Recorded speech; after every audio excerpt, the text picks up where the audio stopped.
Hello, and I am very excited to obviously give this talk today at the Global ADHD Conference. This is a new book called ADHD and Crime, which is just obviously come out, available on Amazon, and I'm here to obviously tell you about it. Let's just work out. Okay, about me. I am London, UK based. I'm dyslexic myself. I'm a graphic designer. My first degree. About 12 years ago, I retrained to be a secondary school teacher. Really looking to work in the field of LMC special needs. For the last 9 years, I've been a LMC Senko, so that is a special needs manager within schools, and I have just joined a sixth form college as a exam access assessor, which is really great, as it is allowing me to give the more time or rest breaks or various support needed for obviously sixth form 16 plus students to really do well in their obviously studies.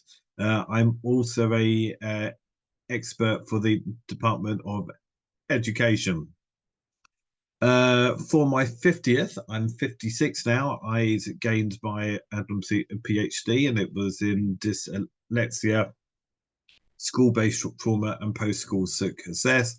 And I'm a researcher and author of 15 books on dyslexia, mental health, and success. Let's see if this will move on. So here are some of my books. They are all available on Amazon, and it really is mirroring my own life as someone with neurodiverse needs.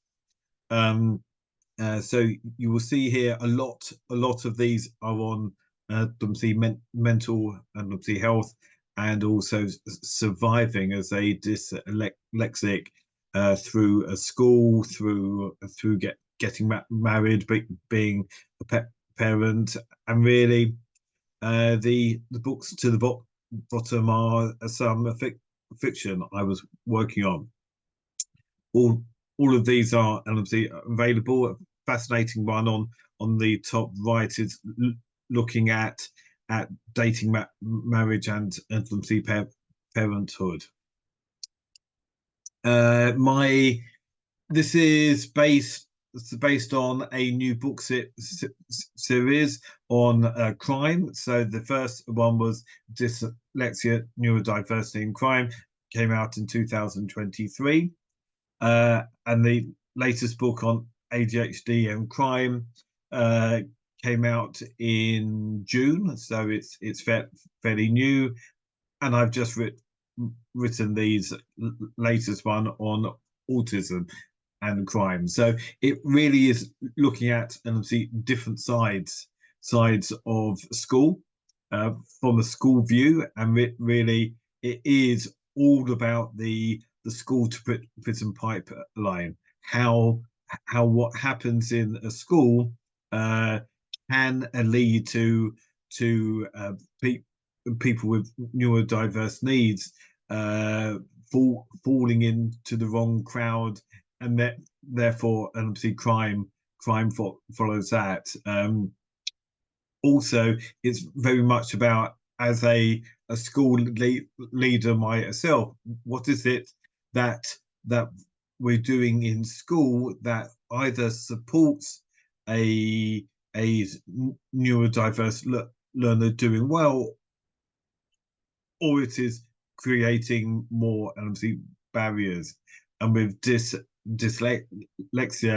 it is, in summary, I guess, it is kids who are struggling with their reading, writing, are being blamed being lazy, and therefore they're put into the lower sets, and therefore that leads to them falling in with the wrong crowd.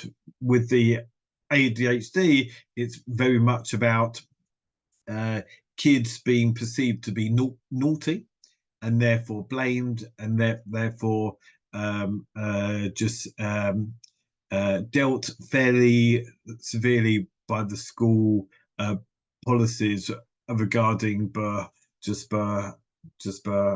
behavior.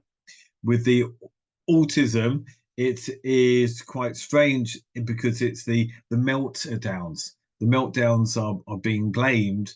The meltdowns are caused by the school not supporting them, so therefore the child has a meltdown, and therefore when the child obviously has a meltdown and lashes out some times in a blind panic, then just them being blamed for the property damage and violence on the others on a very just unconscious reaction.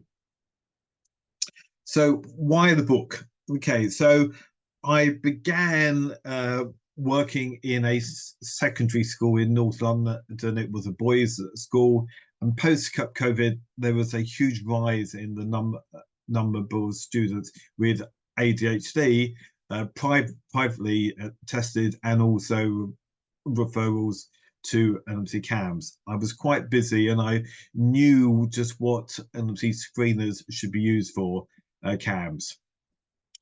And I could see that these kids were falling foul of the school behavior policy, gaining a lot of negatives, and sent to the local PRU, pupil referral unit.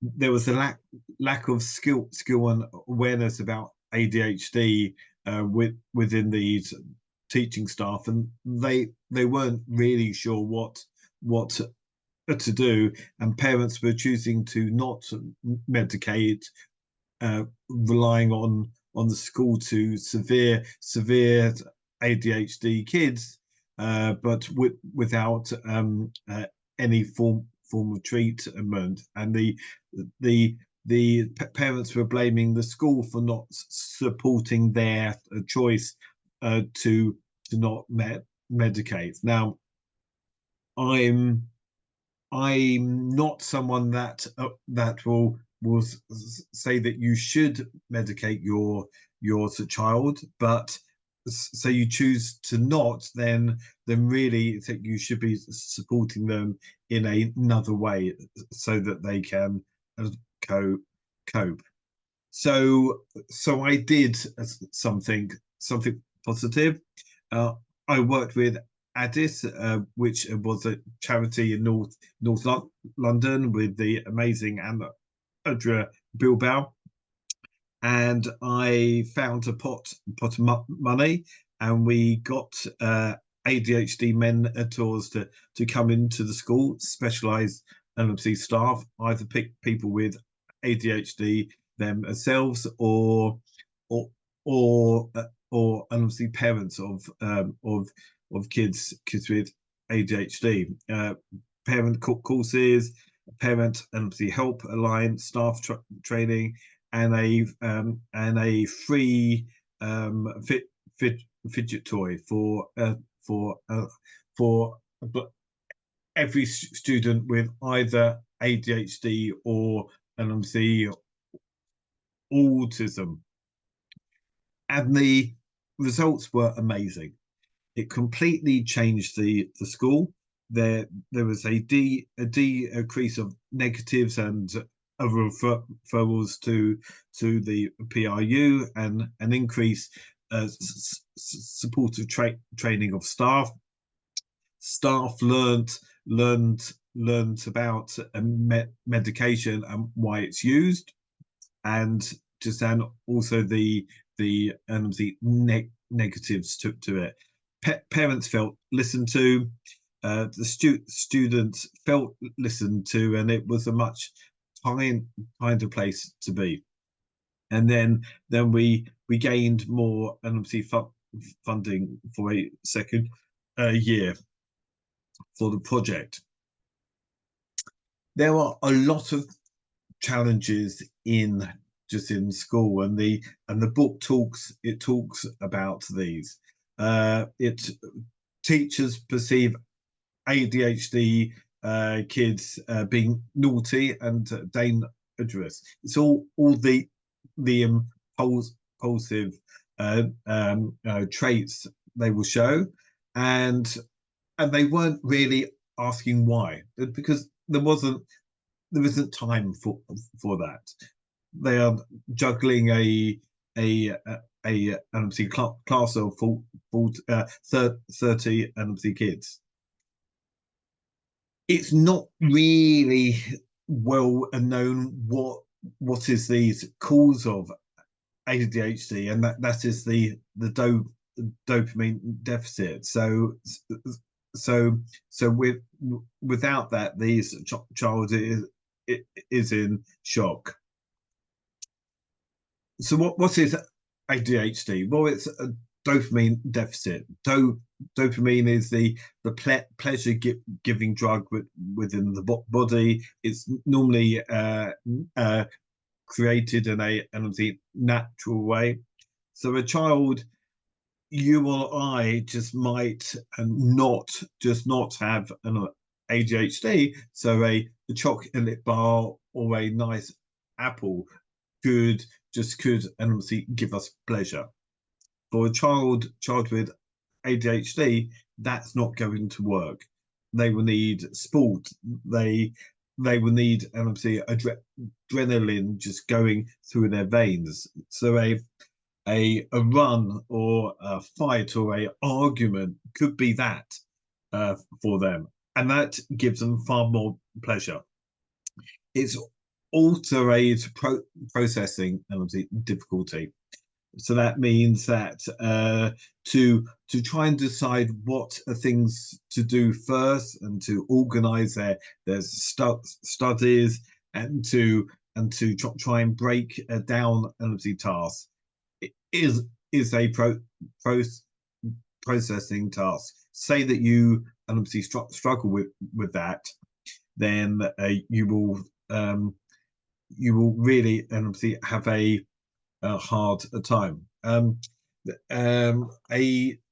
week I saw on Facebook a really lovely analogy.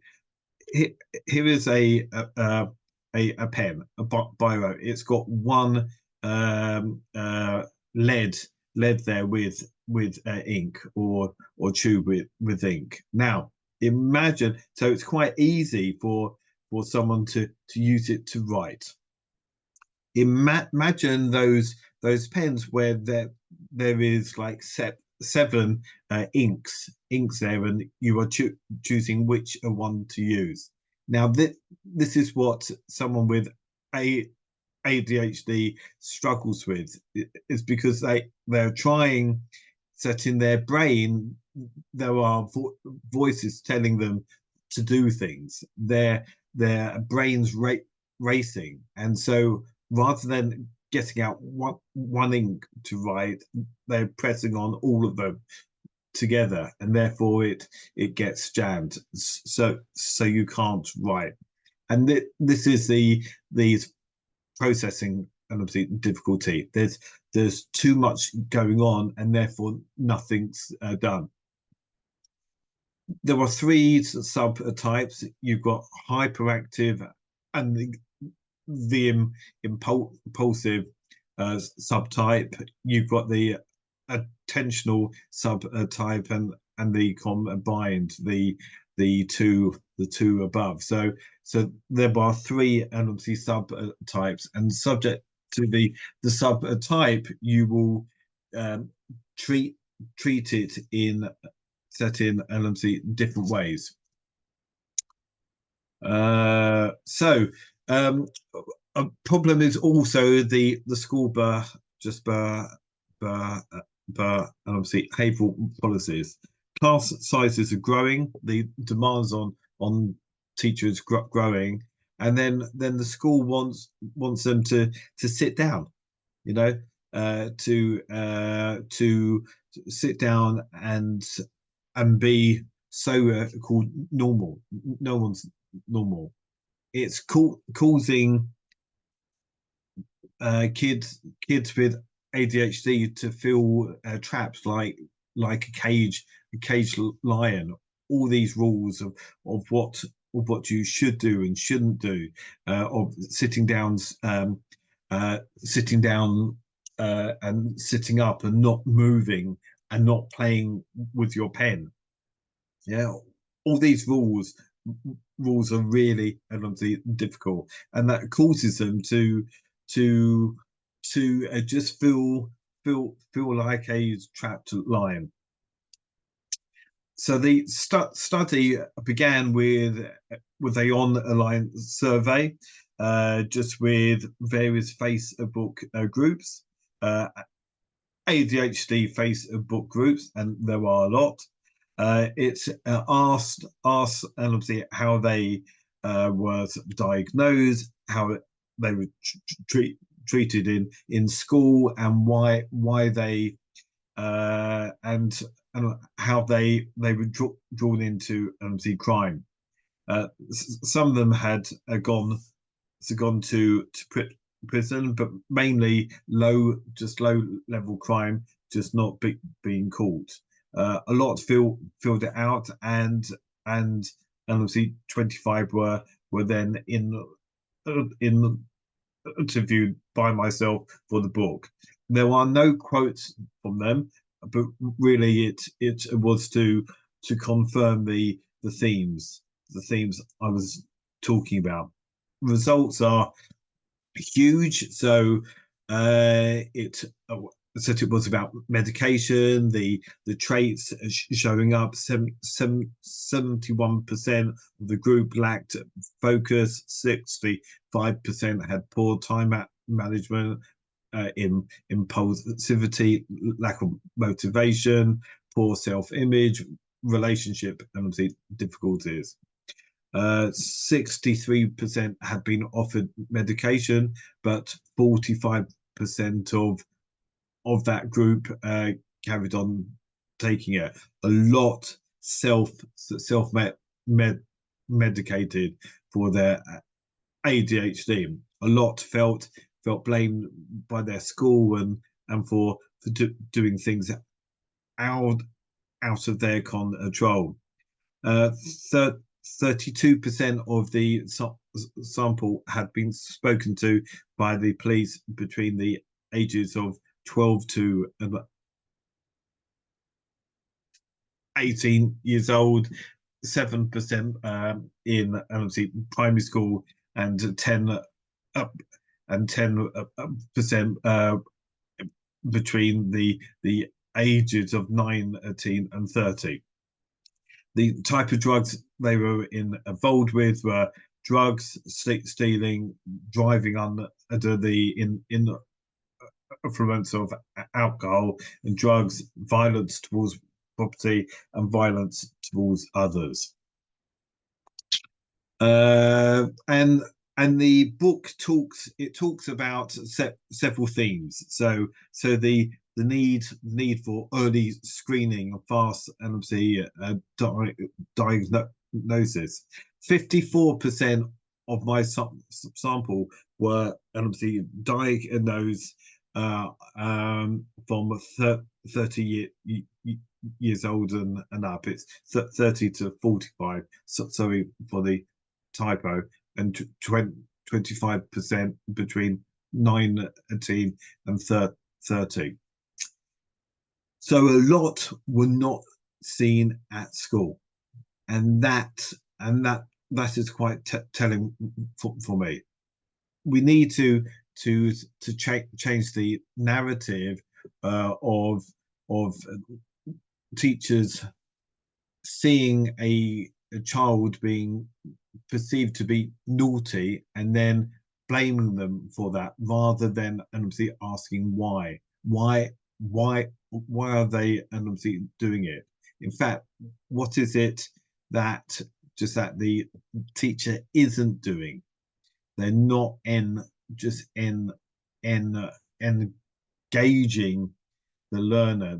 They're not thinking about their needs, and therefore this is going to be some fairly difficult chat with the teacher, because the way that they are teaching isn't supporting all the learners in their classroom, and that is required. They are required under the quality first teaching framework to be the main teacher for every learner within their classroom. They're not doing that. The third point are the school behavior policies. They're very strict, and they are there to control. School is more like a prison. It is a form of control on everything that they do at that time. All the doors are locked. So in some schools, toilets are locked. They must sit in a class in a certain way. So some schools that you need to be silent walking around. Okay, everything is about control, and it's through that control that schools can really cope. But kids with ADHD, they feel like a caged lion with all these rules. They need physical movement. They need to develop their own, and obviously adrenaline building activities. So rather than saying sit in your chair for the next 45 minutes, allow them to go for a run before the lesson, and then they will come in with a natural level of, and obviously dopamine. There were also problems. Say that the child takes the medication, they will feel numbed by it, and therefore many take like a